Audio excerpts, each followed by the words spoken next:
So today, Lisa has the Drash for us. Thank you very much. And since we didn't read the part in the Torah portion that talked about the Slides. rules for being a Nazarite, I'm going to just go ahead and read those. Okay. This is number 6:1. Again, Adonai spoke to Moses, saying, "Speak to Bnei Israel and say to them, any man or woman who desires to vow a Nazarite vow to be separate for Adonai is to abstain from wine and any other fermented drink. He is not to drink any vinegar made from wine, or any fermented drink, or any grape juice, or eat grapes or raisins. All during his days as a Nazarite, he is not to eat anything from the grapevine, even the seeds or skins. All the duration of his Nazarite vow, no razor is to come on his head until the time of his consecration to Adonai is over. He is to be holy, and the hair of his head is to grow long. All the days of his separation to Adonai, he is not to go near a dead body, even if his father, mother, or sister, brother or sister should die. He is not to make himself unclean, because his consecration to God is on his head. All the days of his separation, he is to be consecrated to Adonai. Now, if someone should die suddenly in his presence, thereby defiling his dedicated head, he is to shave his head on the day of his purification, the 7th day. Then on the 8th day, he is to bring 2 doves or 2 young pigeons to the Kohen at the entrance of the tent of meeting. The Kohen is to offer one as a sin offering and the other as a burnt offering. He is to make atonement for him because he sinned through the corpse. He must consecrate his head on the same day.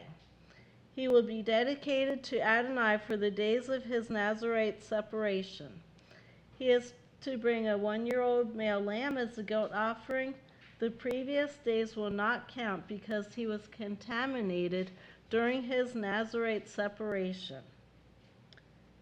This is the Torah of the Nazarite when his period of separation is over. He must be brought to the entrance of the tent of meeting. He is to present his offering to Adonai, a year-old male lamb without flaw as a burnt offering, a year-old female lamb without flaw as a sin offering, a flawless ram as a fellowship offering, along with a basket of matzah cakes made of fine flour mixed with oil, and matzah wafers spread with oil, along with their grain and drink offerings. The Kohen will offer these before Adonai and present his sin offering and burnt offering.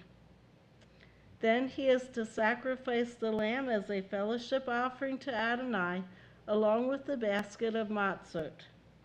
The Kohen will also present the grain and drink offerings. The Nazarite is then to shave the hair of his dedication at the entrance of the tent of meeting, and he is to take the hair of his dedication and put it into the fire of the fellowship offering sacrifice.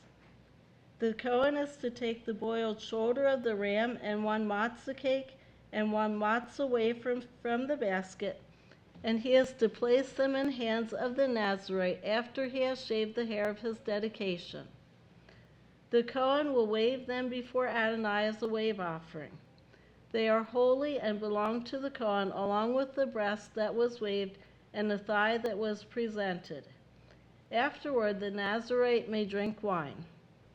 This is the Torah regarding the Nazarite who vows his offering to Adonai with regard to his consecration, besides whatever else he can afford. He must fulfill the vow he has made in accordance with the Torah of his consecration. All right, so this is my drash.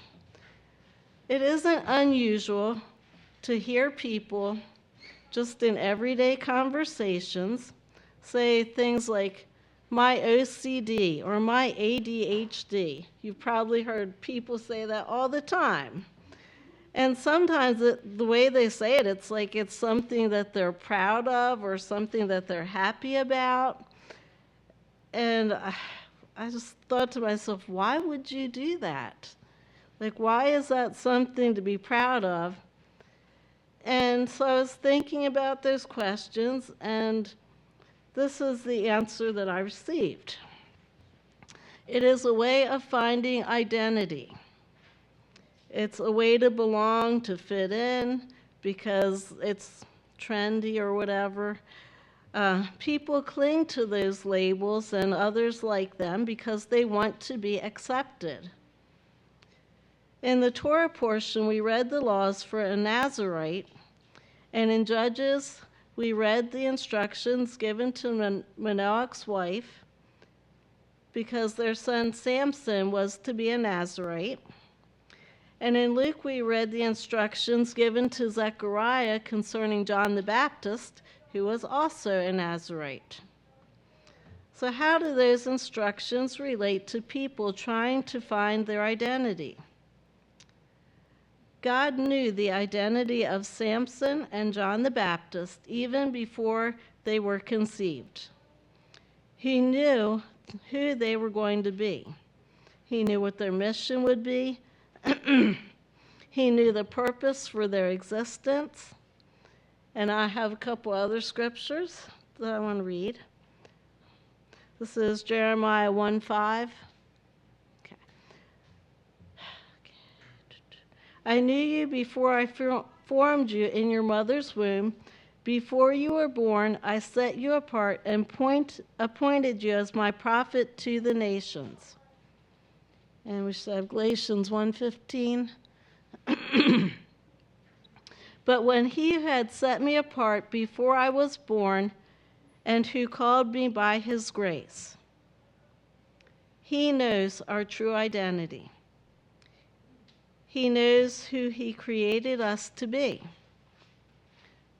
And now we should have a couple other scriptures. For those whom he foreknew, he also predestined to be conformed to the image of his Son, in order that he might be the firstborn among many brothers. That's Romans 8:29. We find our true identity by being conformed to the image of Yeshua. And now we have another verse, yes. For the creation waits with eager longing for the revealing of the sons of God. All creation is waiting for our identity as the sons and daughters of God to be revealed. May it be soon and in our days. Amen. And I had something else I wanted to share briefly. I had a dream the other night, and I was standing, and one of my neighbors was standing right in front of me, and there was just this very, not a like steep hill, but a little hill. And up at the top was their spouse. And I tapped on the shoulder of my neighbor, and I said something. I don't know what I said. But they didn't pay any attention to me. They were focused on their spouse because they were talking to them. And I was thinking about that, how God focuses on his bride. And that if we want him to give us that kind of positive attention, that comes when we're grafted into his bride. And I just wanted to share that too. Thank you very much.